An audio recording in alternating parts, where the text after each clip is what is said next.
Oh, and I believe we're live. I hope so. I need somebody, anybody at all, to let me know that you can see me and hear me. My name's Jamie Keddie, in case we've never met before. Let me know, just anybody, somebody, that you can see me and hear me, and that way I'll know that I'm not talking to a big empty space like an idiot, which does happen sometimes.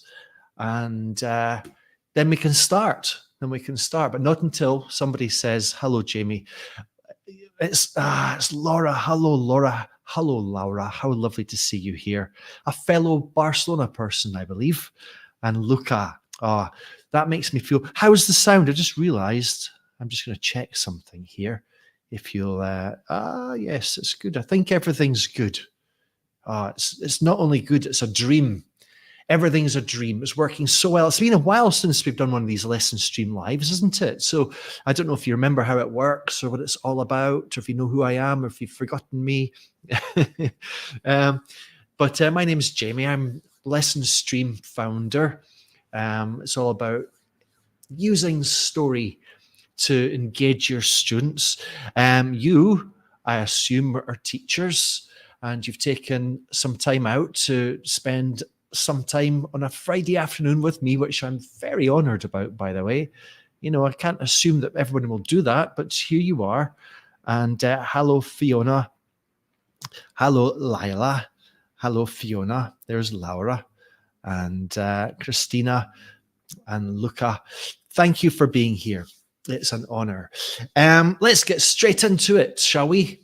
Let's have that. That's enough ado. I love it when you're giving a talk and somebody introduces you and they say, anyway, without much further ado. Now, I always wonder, what is the correct amount of ado? I'm not sure. How much ado do you want to do? I don't know what the answer to that is. Maybe it's one of those questions without an answer, but I think that's enough ado, isn't it? So let's get straight into it. It's been a while since I don't think we've done one of these lesson stream lives since before. Well, we've not done one in 2024. This is the first one. The last one was probably in December. Since then, I've been quite busy. One of the things I've been doing is keeping my New Year's resolution. I don't know if any of you still talk about New Year's resolutions in May, but my New Year's resolution was to make a new YouTube video every Wednesday. And I've been doing that. Look at this, every Wednesday.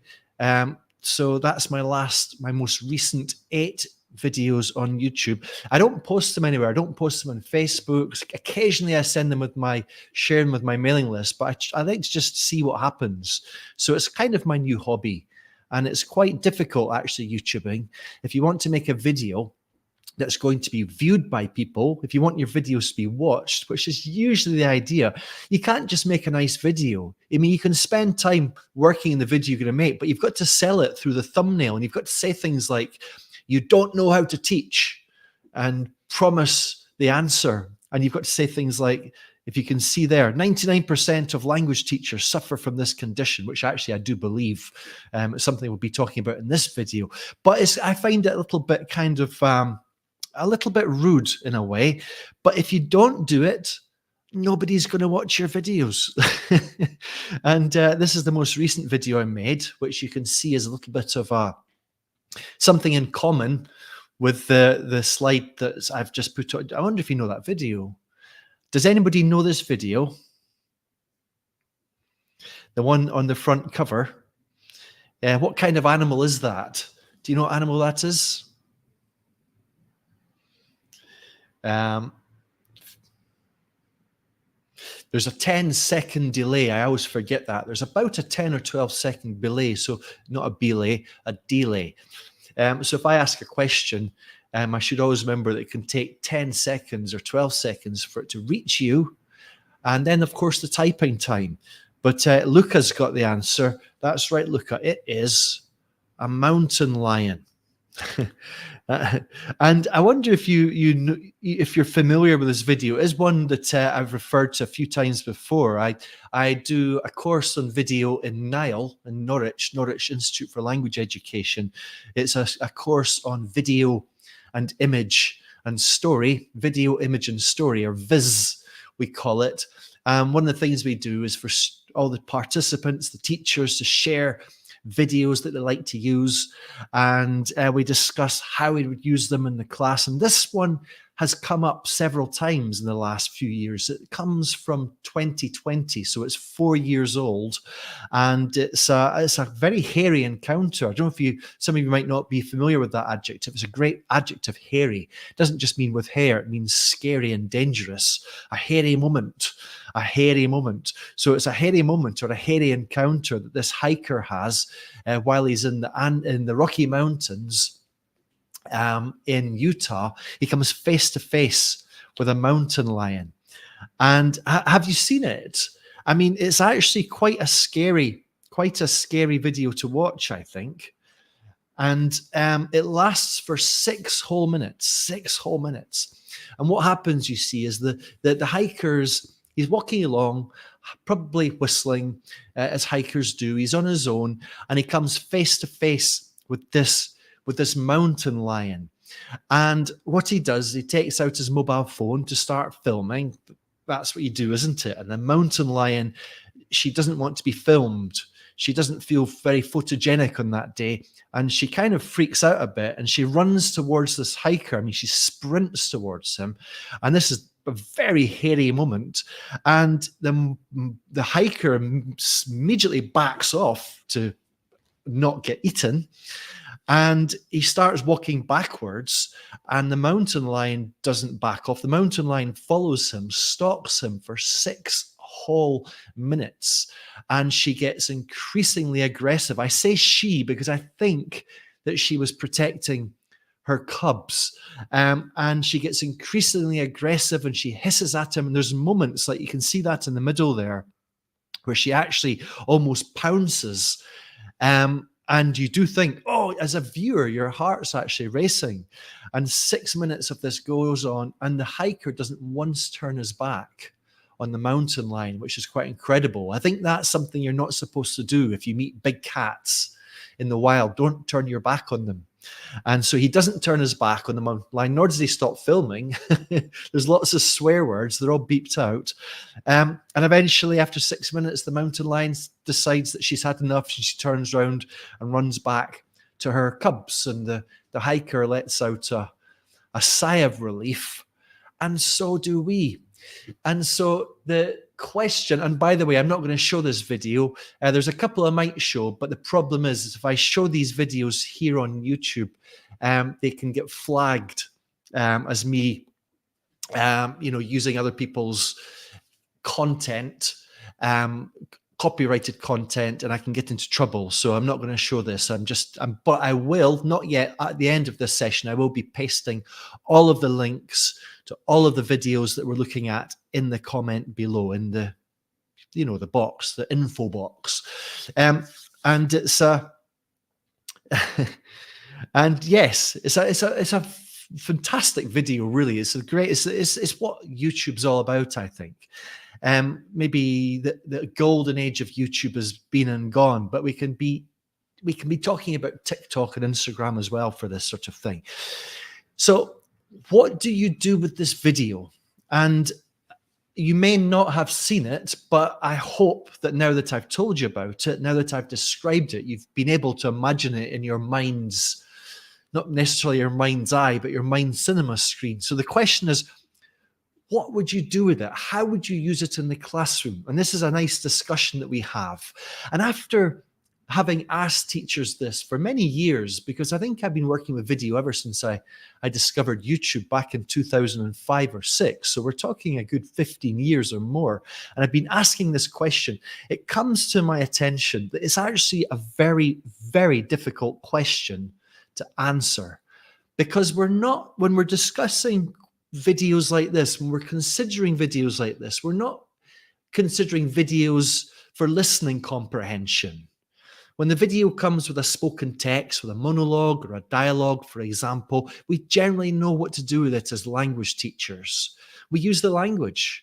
We use it for listening comprehension. It's simple. But a video like this has no spoken text, except for lots of swear words, which are beeped out. So really, there's not much we can make use of in this sense.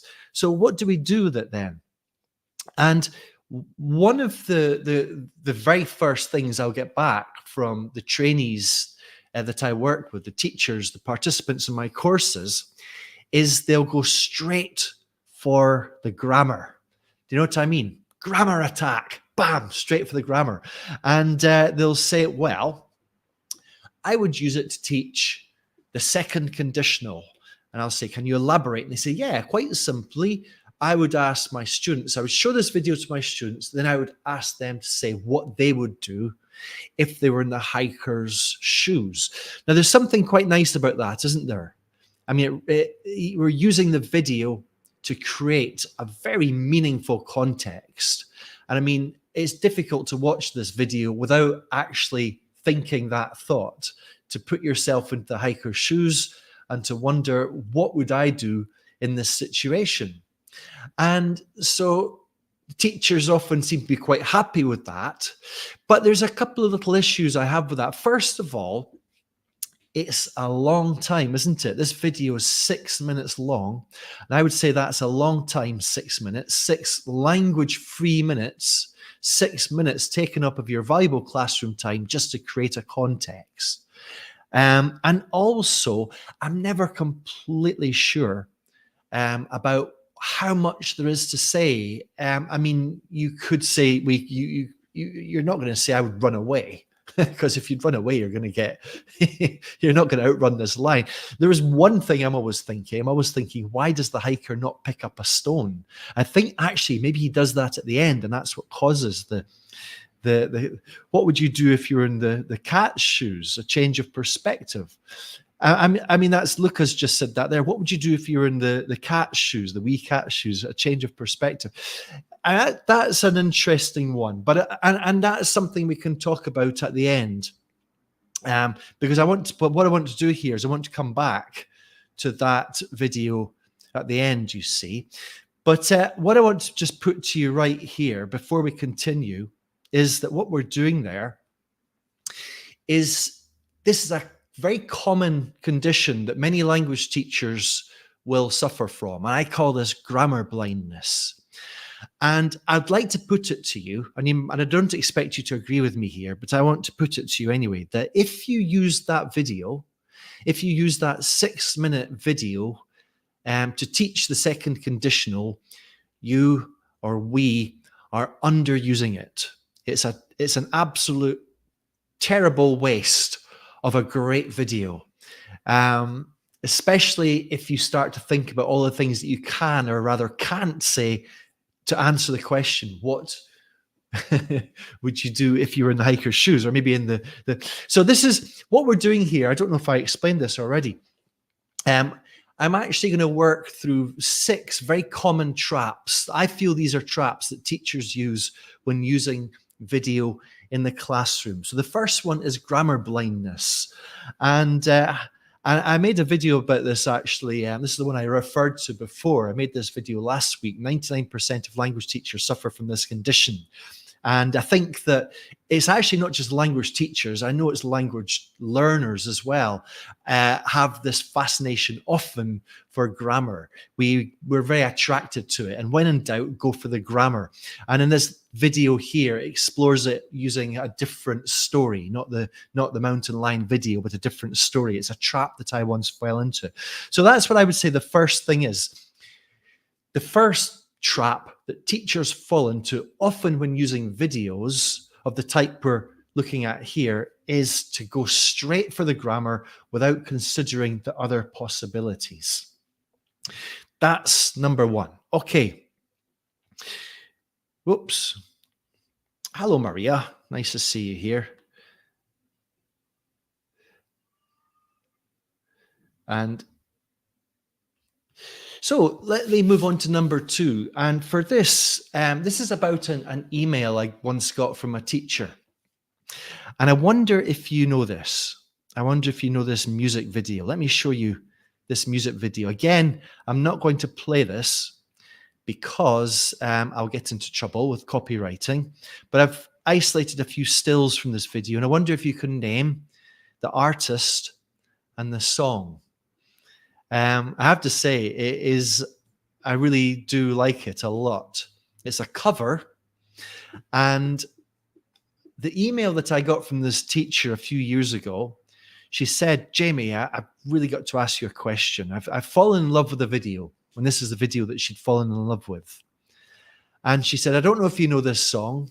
I don't know if you know this singer. Her name is Fiona Apple.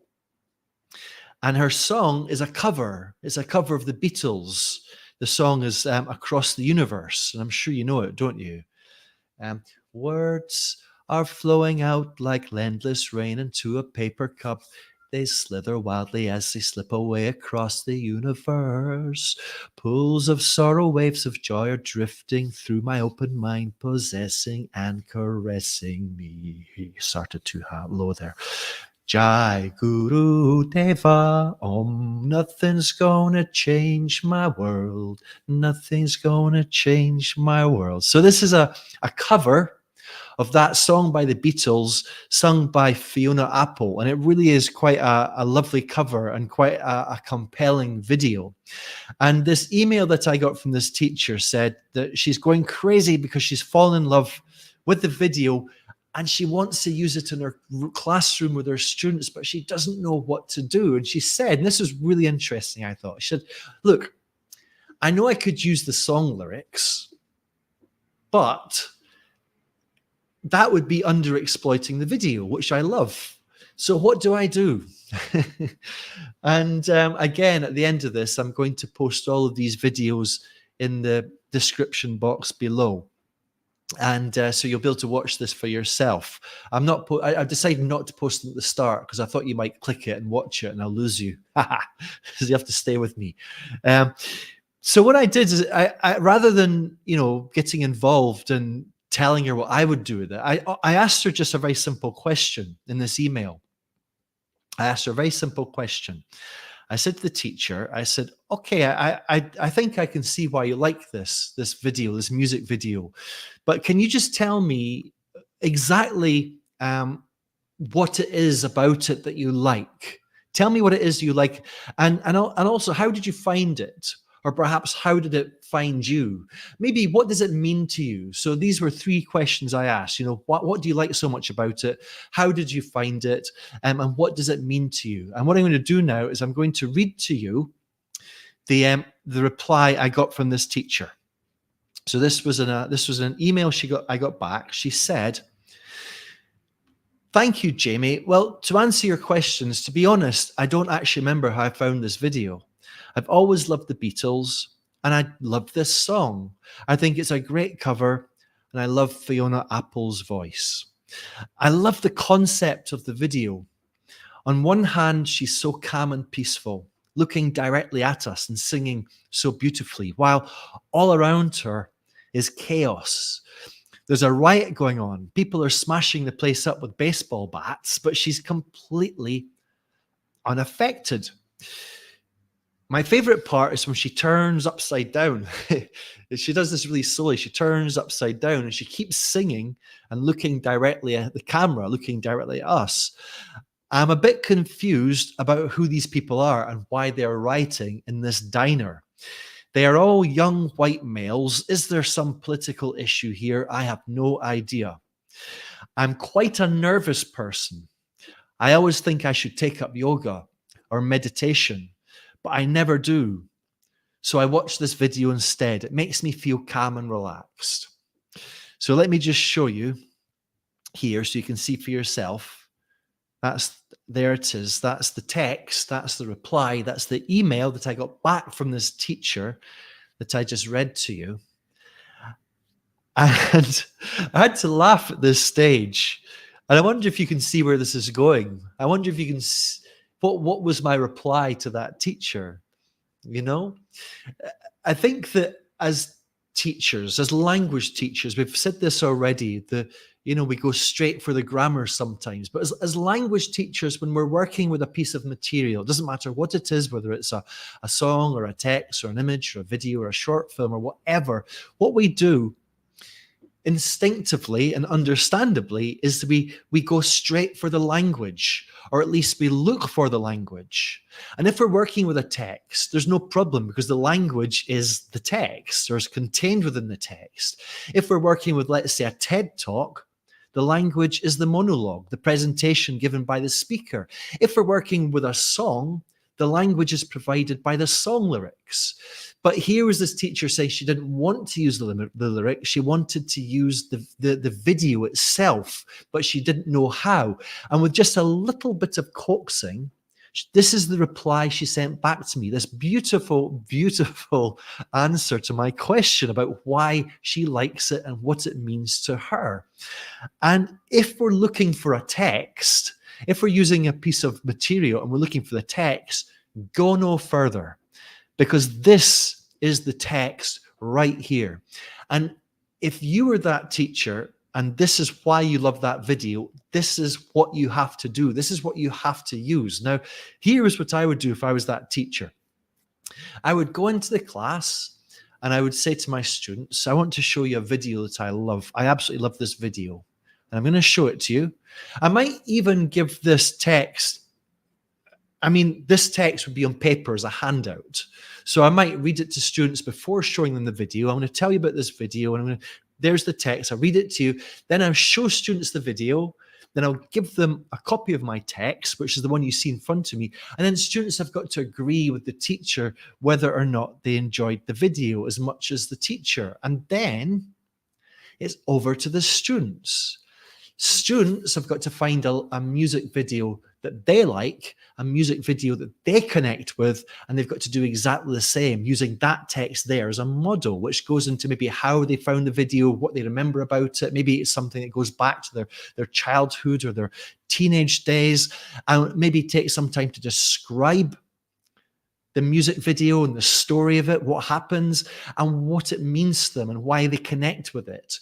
And there you have an absolutely perfect, beautiful model, which has come from the teacher. So what I'm saying here is number 2, use your own story. And this, in my mind, is one of the most easy to forget resources. And it goes for every single piece of authentic material. Any piece of authentic material, or any piece of material, is an artifact. You know, an artifact. It's and it has a story associated with it, but also it has a story connected. I mean, look, the Rosetta Stone, for example, is an artifact, and there's a story associated with it. Although there's text chiseled into it, it's not the text that you use. You would use the story about the Rosetta Stone. My own personal story about the Rosetta Stone is I went to the British Museum to see it and couldn't see it because it was surrounded by school kids.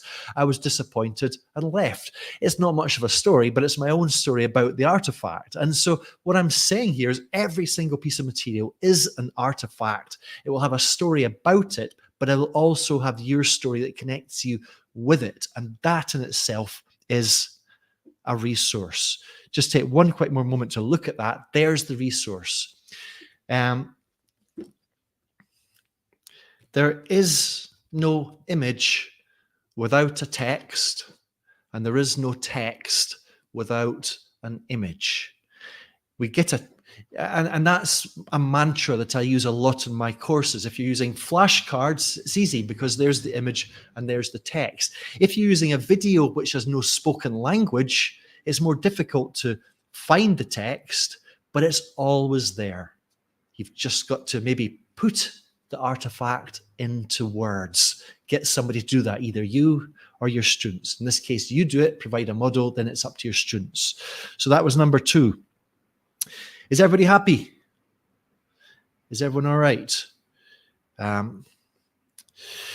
Okay, number 3. Now, I'm going to dare you to try this one day. I want you to try this one day. Just go into your classroom and say to your students, "Hey students, how are you?" And just say, you deserve You deserve what? What do you deserve? You deserve, and they're all going to say, a holiday, a piece of cake.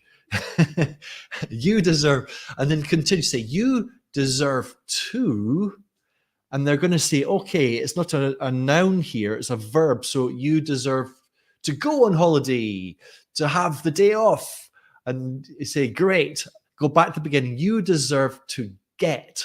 Okay, you deserve to get, you deserve to get, you deserve to get a holiday. It's more difficult, isn't it? Keep going back to the beginning, inviting students to finish your sentence. You deserve to get bitten. You deserve to get bitten.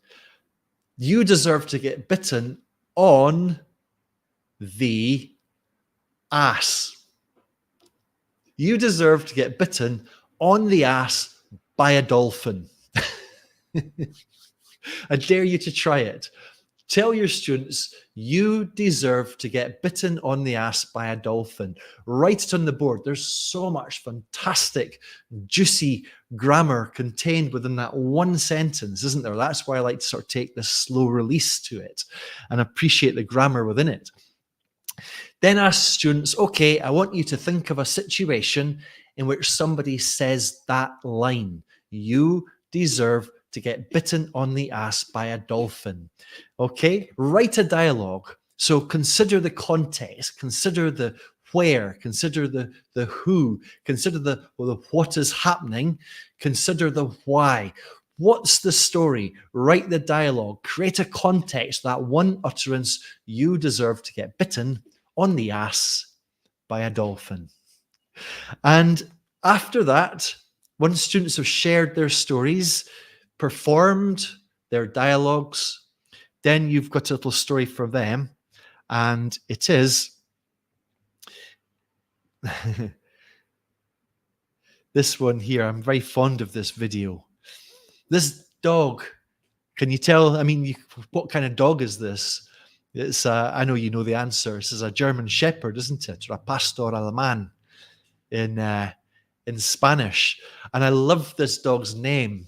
I love this dog, but I love this dog's name as well. The name of the dog is Maverick, which is such a great name for this dog, because a maverick is somebody who breaks the rules, a bit naughty, but also lovable, a bit of a maverick. And this dog is not only a bit of a maverick by name, but a big time maverick by nature. And here he is on a boat, and there's something that's got his attention, and you can probably guess what it is. It's a pod of dolphins. Is that what you say? A pod of dolphins. There's a pod of dolphins swimming by, and Maverick is having a difficult time because he's so excited. I guess he just wants to play with these dolphins. He really wants to be with them. This is a dog that wants to be a dolphin, I guess. So what happens? I bet you can guess. I mean, I've given students a big clue here, but we're working through this narrative of this video here. And what happens next? And students might guess, but can they express it? Can they express the phrase, he jumps in, or he jumps into the sea, or he jumps into the water, which is exactly what he does. He jumps into the water. And poor Maverick, does he survive? Of course he does. His owner, who's a fisherman, they're out fishing in the sea, you see. His owner, this would be also great for advanced students. What's the owner doing? The owner is pulling the dog out by which part of his body? This is something you would say, by the scruff of his neck, pulled out by the scruff of his neck, and the owner says to him, "God damn it, Maverick! You deserve to get bitten on the ass by a dolphin." And that is the context of the utterance. And eventually, of course, you know what the dog does next, what every single dog would do in that situation. He shakes himself dry and soaks his owner and his owner's friend, who's actually filming this whole incident. I am so fond of this video. I just love this video. So Luca, your answer to the question is no. He doesn't get to the bitten on the ass by a dolphin, but yes, he deserves to get bitten on the ass by a dolphin, according to his owner, which takes us to number 3. take the video apart, which is what I've just done. Take the video apart. Now, there's this term which seems to be finding its way into language teaching more and more, which is multimodality. I don't know if you've heard this term or come across it before. Video is the perfect example of a multimodal medium, because you've got different modes or communicative channels or channels of communication coming together. You know, you've got sound, you've got people talking, you've got sound effects. You may have music, not in this case, but you may have music. You've got moving images. You've got graphics, and you've got body language here, but really the main ones here are sound, moving images, and audio coming together. And when you consider that's what happens in a video, you can take them apart. You know, you can take a slow release approach to the video, a slow release. I was taking some vitamin pills recently. I think they were vitamin C, and it said that they were a slow release capsule, which means that the vitamin C is released slowly through. I don't know how it works. Don't really care, but not slow release, a quick release like a seat belt.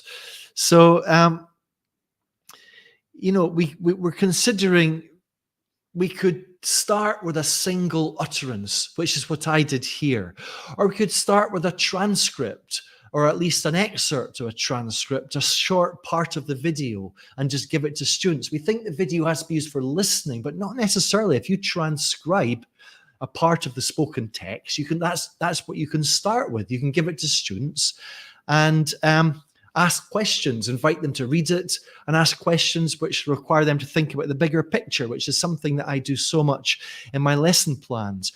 You could use a video still, which is what I did as well. Not only did I give students that first phrase, you deserve to get that utterance, rather, you deserve to get bitten in the ass by a dolphin, and ask them to guess the context and get involved in writing a dialogue. But then when we moved on to the story, the video, I didn't just press play and let the video do the talking. I turned it into a slideshow, didn't I? So that we allowed the story that the video tells be released slowly to students. And it maximizes language production, and it maximizes student curiosity. And the two things go hand in hand: student curiosity and language production, and of course, language input. You know, if students were just to watch that video, they may never learn the phrase "to get pulled out by the scruff of its neck," you know, or they might, you know, there's so many language opportunities that they might never have. Another one is to take an audio first approach. So that one would work perfectly for it. So you let students hear the video, but you don't let them see it. And then you ask questions. What do you think is going on here? How many people are involved? What do you think happens, etc., etc. So that was number 3, or was it number 4? I've forgotten. Who's to say? Number 3 and number 4? It was number 3. Take the video apart. Video is a multimodal medium. Isolate those different channels of communication. Present them to students in isolation before they see the full video, and look for language input or output possibilities as you do so. How are we doing? Is everybody happy? I've asked that already, but I actually just ask it just to make sure you're still there. Just to make sure. Anyone got any plans for the weekend? Anyone doing anything exciting? I was hoping to go to the beach, but it all depends on the weather, doesn't it? I went last Sunday for the first time. It was very nice. I actually swam in the sea. There was no dolphins. I've never seen dolphins from the beach in Barcelona, but I know people who have. Yes. Okay.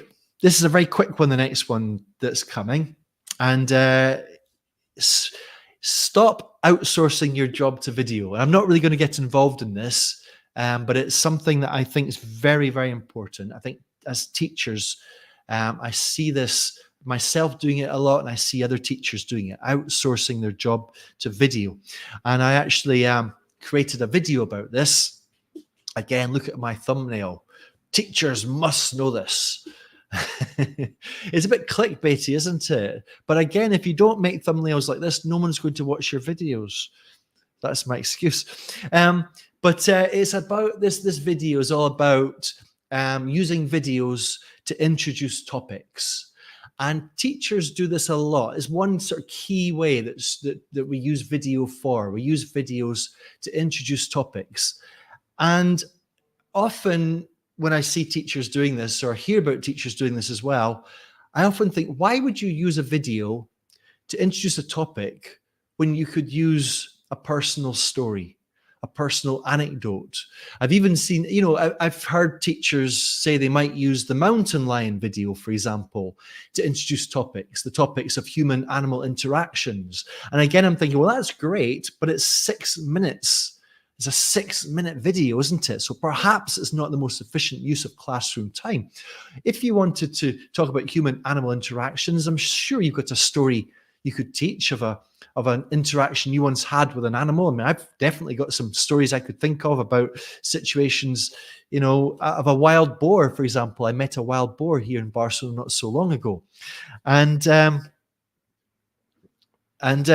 so what I'm saying here is, if you want to introduce a topic, start thinking about our own stories first, because our own stories are much more meaningful for your students than videos. And some teachers will say, well, wait a minute, I don't feel comfortable. That's too much teacher talk. And I'm not talking about filling the classroom with the teacher's voice.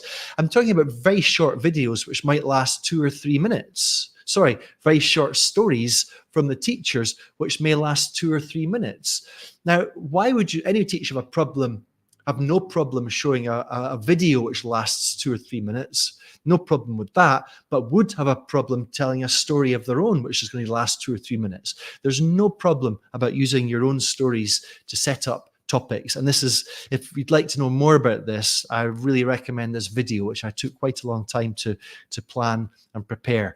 You may even have seen it before. Who's to say? Borja says, don't get bitten on the ass if I do go. They do bite sometimes, dolphins, don't they? I think people don't always know that about dolphins, that sometimes dolphins bite, especially if you're a tasty fish. I mean, they've got to bite you in order to eat you, unless you just eat it down. I don't know in one go. Anyway, doesn't matter. Okay, then we're moving on to number 5, which is beware the curse of knowledge. Have you ever been bitten, Borja, by a dolphin? When you were swimming where are you in Istanbul? Swimming in the Bosphorus. Dolphins in the Bosphorus. Now, the curse of knowledge is a fantastic idea that I think every teacher has to be aware of. And let's just go back to what we were talking about. When we decide that we want to break the video up into its constituent modes, let's say. Maybe, for example, we take an audio first approach, okay? We take an audio first approach. And I'm going to do this right now. I'm going to let you hear a video, all right? And I'm going to reconstruct a situation that I've seen happening several times in micro teaching on my course, okay? And to do this, what I'm going to do is I'm going to let you hear a video, and you've got to guess what happens in it, okay? So feel free to type in your chat. What do you think happens in the video? So I'm going to let you hear this video, but you're not going to see it. What do you think happens in the video? Are you ready? Here we go. Can you hear that? A boca. A. Sofia. A bocão. Sofia, aqui ó. A. Mostra a embalagem de Kit Kat agora. Sofia.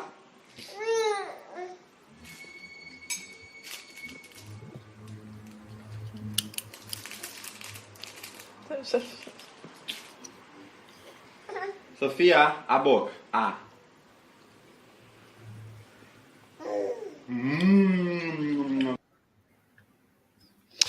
Okay, let's see if we got any comments here.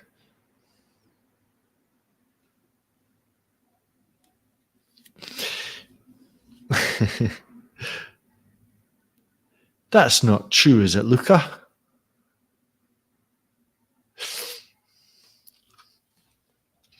So what I did was I took an audio first approach to the video. I isolated the audio track. I played it for my students. That's you, let's pretend.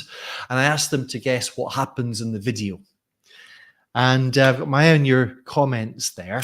The comments or the ideas that will come back are students will say there's a baby and it's feeding time.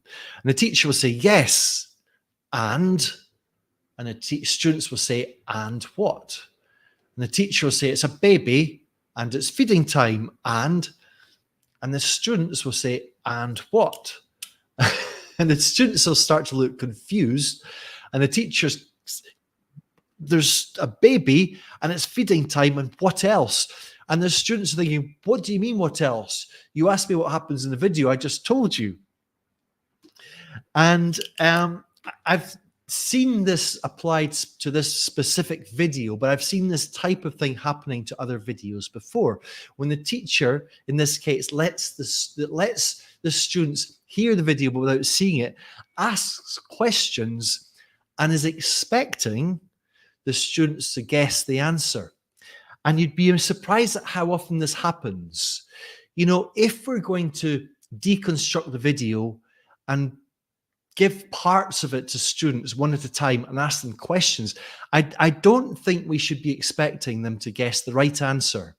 You know, when I gave you that line, you deserve to get bitten in the ass by a dolphin, and I was asking you to write a dialogue, the very last thing I was expecting was for anybody to actually guess or predict the situation in the video. That was not my aim. That was not my intention whatsoever. This really was an invitation for everybody in the group to create their own stories. And so in this case here, I was expecting you to guess the situation, however, which is quite simply, there's feeding time. It's a father feeding the baby. And Janice said here, trying to make the daughter eat something. Now, this is a great example of the curse of knowledge, because the teacher is saying to students, what happens, hoping students are going to guess it, or at least come up with some ideas. Students, on the other hand, are thinking, I've got no idea what you're talking about. I've already said there's a baby being fed, doesn't want to eat. What you need to do in a situation like this is you have to pay very, very close attention to your instructions. You know, let me put it a different way here. We're using video to get students speaking, or to get students writing, to get students to produce language in this case, okay? And we're using the video to do so, but we're actually using two things. We're using the video in combination with you, the teacher, and your voice, and the additional information you give, and the instructions that you set. And this is really, really important. And if you're not careful, you can fall into the trap of the curse of knowledge, which is not being able to appreciate that somebody who's not in your shoes can understand or get the bigger picture. If you've ever asked someone for directions and they say to you, yes, you want to go to the police station. Okay, go down there, turn left, go back on yourself, turn round, take the second on the right. You have to sort of veer the road round to the left and keep on going for about 10 minutes, and then you'll come to it. You can't miss it. That's the curse of knowledge, because of course you can miss it. All you need to do is take one wrong turn and you will miss it. It's a ridiculous thing to say you can't miss it. That's the curse of knowledge. Let me put it to you another way here. Let me put this to you another way. Let's do this again, okay? And now I'm going to change my instructions, and I'm going to change the information I give you. It's not just instructions, it's about the information I give you. And if you're confused at this stage, you might be. This will make sense. This time I'm going to tell you, okay, I'm going to let you hear a video, okay? I'm going to let you hear a video, and in this video, there is a problem followed by a solution, all right? In this video, there's a problem followed by a solution. Listen very carefully, and I want you to guess what is the problem and what is the solution. Sofia, a boca. A. Sofia. A bocão. Sofia, aqui ó. A. Mostra a embalagem de Kit Kat agora. Mostra. Sofia.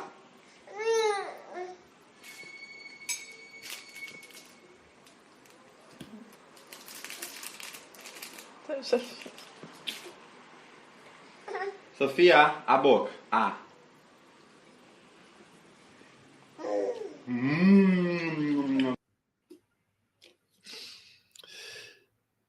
Did that make sense? I think maybe it was a bit confusing when I was talking you through it, but it was all about the information that you, the teacher, gives when you set up the task. The first time I said what's happening in the video or what happens in the video, students don't really know how to answer the question because they can't quite see the narrative. And when I put the narrative into words that there's a problem and a solution, the task is so much more easy to kind of do, isn't it? I think that's the idea. Let me just introduce you here. This is Sophia. This is Sophia. This is the situation. It's feeding time.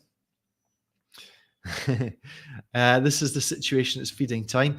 This is the problem that she's refusing to eat. She doesn't want to eat. So what is the solution? Perhaps the parent decides to play airplanes for the, there's all sorts of things. It's a Kit Kat. Here's the solution. Open wide, eat this chocolate. She's very happy to oblige. And then pop in the baby food, and she doesn't realize what's just happened. Great way to do it. So that was be aware of the curse of knowledge, where you cannot actually put yourself into the shoes of someone who hasn't seen the video. Probably the most abstract of the 6 that we're looking for. Right. Okay. So last one of the day. Usually in storytelling, you say, show, don't tell. Have you ever heard that? Show, don't tell. There was no dog, I'm afraid. The baby doesn't want to eat, and the father tries to distract her with the dog. That was a nice idea. There was no dog in this one, just a bar of chocolate. I don't think that would be the best use for that video. I think if you're going to take an audio first approach, it's great if you're using it just as a quick way to engage students with the video, maybe get a few possible answers for them, but they're never going to guess that whole thing, are they, really? So show, don't tell. And that's really what this has been all about, hasn't it? I mean, I've not played a single video in this session. I've used different components from them. I've used audio. I've used lots of stills. I've asked lots of questions. But really what we've been doing is video telling. This is a book that I wrote. Some of you might know this book, Video Telling. I wrote it in 2017. And it's short stories for students, each one based on a video. Now, the video telling can be done by the teacher, of course, but it can also be done by the students. And let's go back to this video right here. Remember this one, the mountain lion? Remember, there's no image without a text and no text without an image. So we start with the image. We've shown this video to students.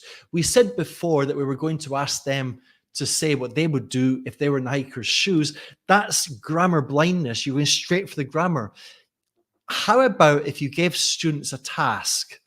And the task is very simply, okay, imagine that you are going to describe this video to somebody who's never seen it before, all right?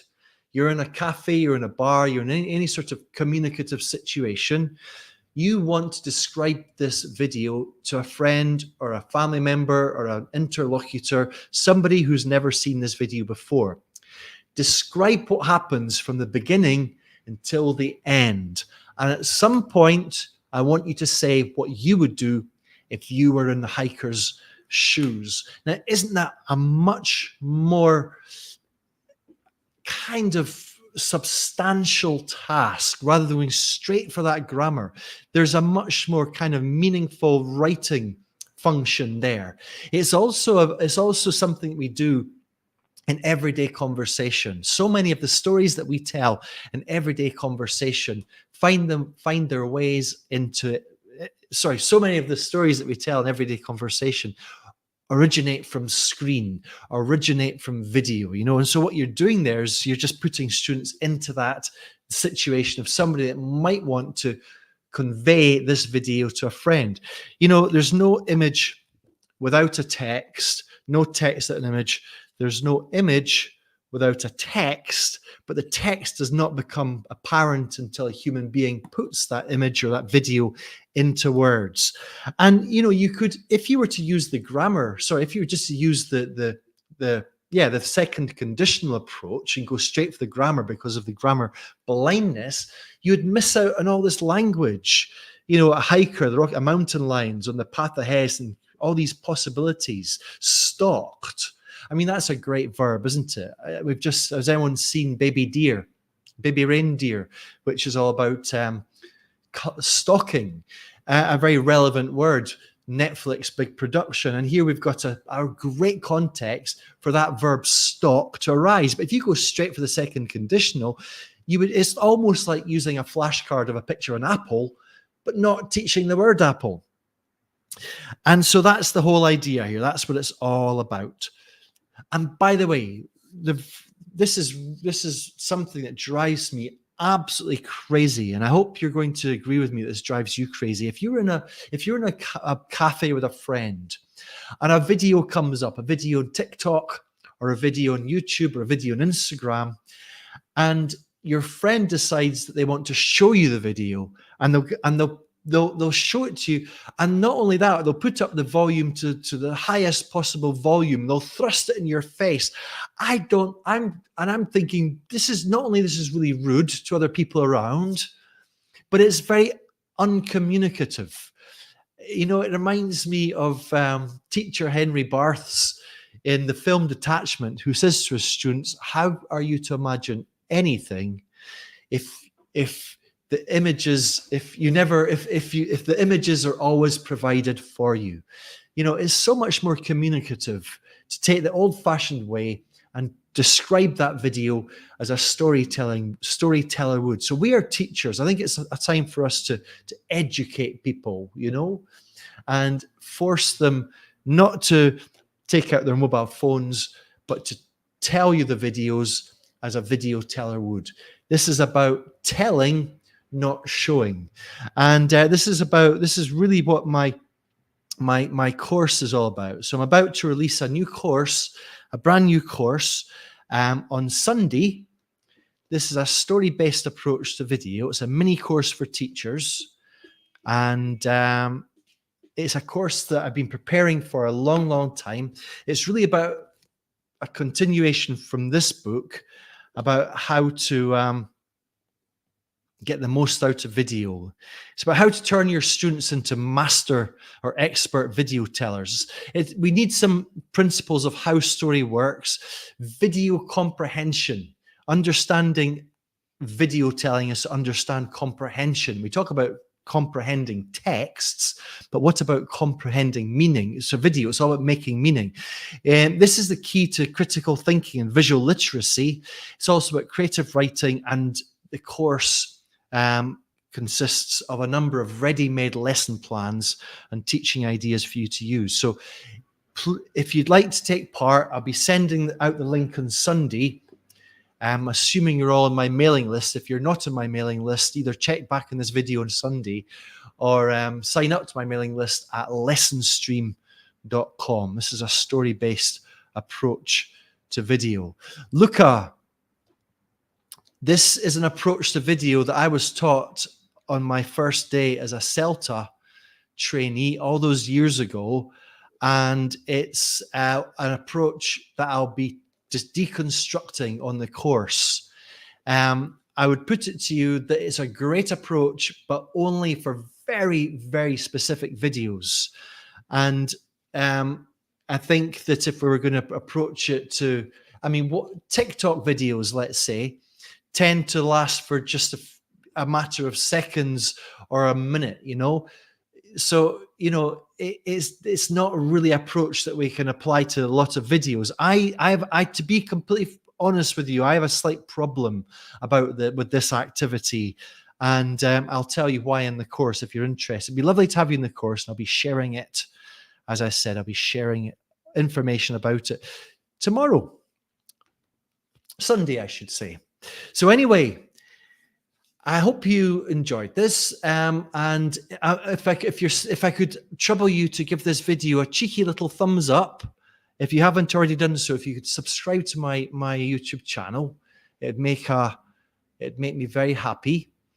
And thank you so much for taking part in this, and thank you for taking this time out on a Friday. And I hope to see you at the next one. Hope to have you on my course. I'll be sending out information on Sunday. All right. So thank you so much. Have a great weekend, and take care. Be careful with dolphins if you're going for a swim. All right. Bye-bye.